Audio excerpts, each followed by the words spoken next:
Il est important d'être vigilant au traitement phytosanitaire, notamment celui contre la flavescence dorée, et de respecter certaines pratiques comme coucher ses couverts en fleurs avant traitement, comme l'oblige la mention abeille de certains de ces produits. Je fais attention aux abeilles parce que on sait que c'est important pour la pollinisation, pour notre métier tout simplement, pour l'agriculture. Et puis aussi parce que sur l'exploitation, on a la chance d'avoir un atelier avec 400 ruches en production. Donc forcément, quand c'est un atelier qui fait partie de l'exploitation, on est encore plus attaché. On a fait évoluer nos pratiques et on a mis en place différentes méthodes. Alors pour moi, la plus importante, c'est la diversité des cultures et l'allongement de la rotation. On a 6 cultures différentes sur l'exploitation. Après, il y a aussi les conditions de traitement qui doivent être optimales.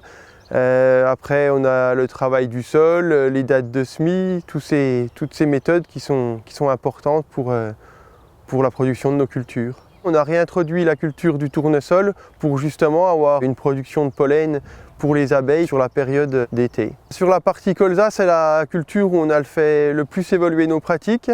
Par exemple, déjà on observe attentivement tous les ravageurs qui sont sur la culture pour, si on intervient, intervenir au bon moment et seulement si nécessaire.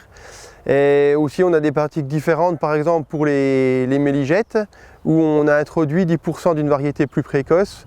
Le principe de ce mélange, c'est que les méligettes vont attaquer la variété environ 10% qui est plus précoce, pour pouvoir laisser les 90% du reste de la parcelle fleurir tranquillement sans avoir d'attaque. Autre levier agronomique, c'est par exemple l'introduction depuis 2022 d'une variété tolérante au sclérotinia. Donc le sclérotinia, c'est une maladie de fin de cycle du colza. Et grâce à cette nouvelle variété, on n'a plus besoin de faire de traitement à la floraison du colza, donc au moment où les abeilles sont le plus présentes sur la parcelle. Au final, sur la culture du colza, c'est assez fréquent qu'on fasse plus d'insecticides. Les seuls traitements, c'est souvent du désherbage, donc en fait on a réduit de 2 voire 3 fois notre consommation de produits phytosanitaires sur cette culture, qui est une culture en général très consommatrice en produits phytosanitaires.